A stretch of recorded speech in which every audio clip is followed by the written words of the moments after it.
जय भीम. मंगळवार दिनांक 30 सप्टेंबर 2025 सम्राट वाचनमध्ये हा पहिला लेख आहे. लेखाचं शीर्षक आहे करुणेचा महासागर माता रमाई. नवरंग उधळणाऱ्या हिंदुस्थानी महिलांसाठी. जिल्हा रत्नागिरी, तालुका दापोली येथील वनंद गावचे रुक्मिणी भिक्खू धुत्रे म्हणजे वलंकर यांच्या अत्यंत गरीब कुटुंबात रमाईने 7 फेब्रुवारी 1898 रोजी जन्म घेतला. मोलमजुरी, कष्ट, हालाखी जणू पाचवीलाच पुंजलेली. लहानपणीच रमाईच्या आईवडिलांचे निधन झाले. लहान रमाईला व तिच्या 3 भावंडांना तिचे काका वलंकर व मामा गोविंदपूरकर मुंबईला घेऊन गेले. भायखळा मार्केटच्या चाळीत ते राहत असतात. रमाईचा विवाह भीमराव रामजी आंबेडकर यांच्याशी 4 एप्रिल 1906 रोजी भायखळा भाजी मार्केटमध्ये झाला. रामजी सुभेदार त्यांची दुसरी पत्नी जिजाबाई, आनंदराव त्यांची पत्नी लक्ष्मीबाई, सुभेदारांची बहीण मीराबाई, भीमराव आणि रमाई असे 7 जणांचे कुटुंब परळच्या डबक चाळीत राहत होते. रमाई ही भीमरावांची खूप काळजी घेत होती. लग्नानंतर भीमराव मॅट्रिक पास झाले. पुढे ते 1912 मध्ये BA झाले. त्याच वर्षी 12 डिसेंबर रोजी यशवंताचा म्हणजे भैयासाहेबाचा जन्म झाला. याच काळात गौरी आणि शंकर ही रमाईची 2 भावंडे तिच्याकडे राहायला आली.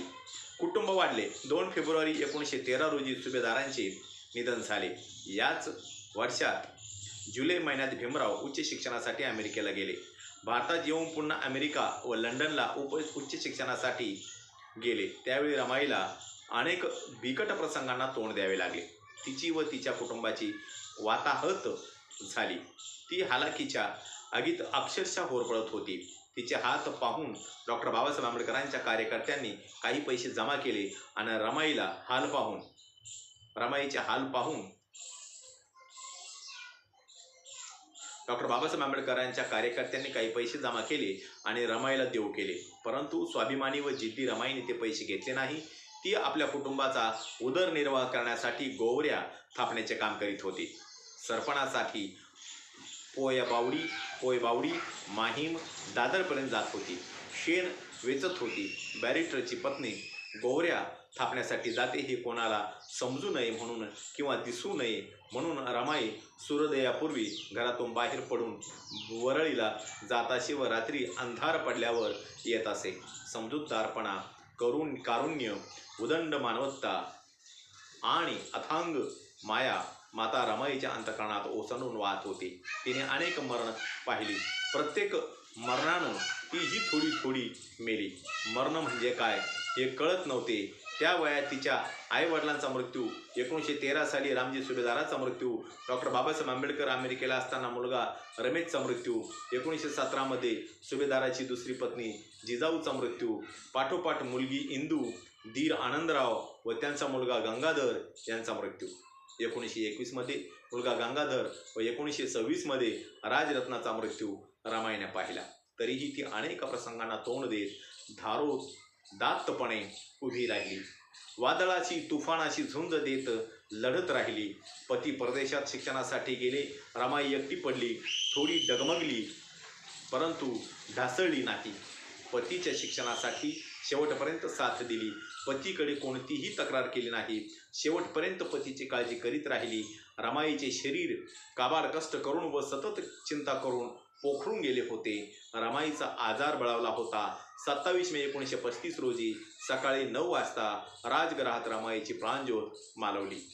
त्यावेळी डॉक्टर बाबासाहेब आंबेडकर माता रमाईजवळ बसून होते. रमाई सर्व परिसर आकांतात बुडाला होता. कोट्यवधींच्या रंजल्या गांजल्यांची माता रमाई त्यांना अंतरली होती. दुपारी 2 वाजता रमाईची अंत्ययात्रा वरळी स्मशानभूमीकडे निघाली. त्यावेळी पहाडासारखे महामानव डॉक्टर बाबासाहेब आंबेडकर डासाडासा रडले. 29 वर्षाच्या संसारात प्रेमाने व धैर्यानं भक्कम सोबत देणारी भीमाची रमाई अचानक सोबत सोडून व न परतीच्या वाटेने कायमची दूर निघून गेली. डॉक्टर बाबासाहेब आपल्या संसारात अगदी एकाकी झाले. करुणेचा व त्यागाचा महासागर होती माझी रमाई. डॉक्टर बाबासाहेब आंबेडकरांच्या प्रज्ञेच्या प्रकाशाला रमाईच्या त्यागाच्या तेजाची किनार होती. माझी रमाई हे माझ्या माता भगिनींनो, आपल्या समाजात 7 कोटी लेकी बाळी सजल्या आहेत. ती सारी कमाई रमाईची आहे. तिच्या त्यागाची व कष्टाची आहे याची जाणीव असू द्यावी. हे नवरंग उधळणाऱ्या हिंदुस्थानी महिलांनो, रमाईचा त्याग, कष्ट व करुणा तुम्हाला कधी कळणार? आधुनिक भारताचे शिल्पकार डॉक्टर बाबासाहेब आंबेडकर आपल्याही घरात निर्माण व्हावे असे जर तुम्हाला वाटत असेल तर अगोदर तुम्हाला रमाई व्हावा लागेल. या ठिकाणी 22 प्रतिनिधी दिले आहेत.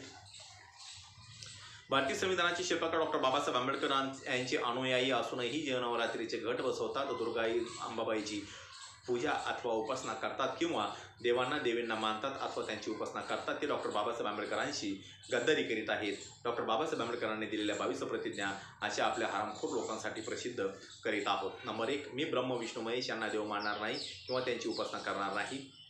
मी राम व कृष्ण यांना देव मानणार नाही किंवा त्यांची उपासना करणार नाही. मी गौरी गणपती इत्यादी हिंदू धर्मातील कोणत्याही देवदेवतेस मानणार नाही किंवा त्यांची उपासना करणार नाही. देवाने अवतार घेतला यावर माझा विश्वास नाही. बुद्ध हा विष्णूचा अवतार होय हा खोटा आणि खोडचा प्रचार आहे याची मी मानतो. मी श्राद्ध पक्ष करणार नाही, पिंडदान करणार नाही. मी बौद्ध धर्माविरुद्ध कोणतेही आचरण करणार नाही. मी कोणतेही कार्यक्रम ब्राह्मणांच्या हातून करून घेणार नाही. सर्व मनुष्य मात्र समान आहे असे मी मानतो. मी समता स्थापन करण्याचा प्रयत्न करीन. मी तथागत बुद्धाने सांगितलेल्या अष्टांग मार्गाचा अवलंब करीन.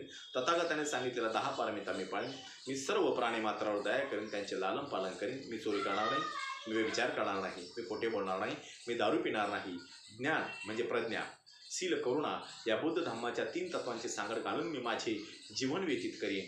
माझ्या जुन्या मनुष्य मात्राच्या उत्कर्षाला हानिकारक असणाऱ्या व मनुष्य मात्राला असमान व नीच मानणाऱ्या हिंदू धर्माचा त्याग करतो व बुद्ध धर्माचा स्वीकार करतो. हा सद्धम्म आहे अशी माझी खात्री पटलेली आहे. आज माझा नवा जन्म होत आहे असे मी मानतो आणि इतप्पर मी बुद्धांच्या शिकवणीप्रमाणे वागेन अशी प्रतिज्ञा करतो. या ठिकाणी हा लेख संपलेला आहे. माझा प्रत्येक व्हिडिओ बघण्यासाठी माझ्या प्रत्येक व्हिडिओ लाईक करा, शेअर करा, सबस्क्राईब करा आणि बेल आयकॉनवर क्लिक करा. जय भीम, जय भारत, जय बुद्ध.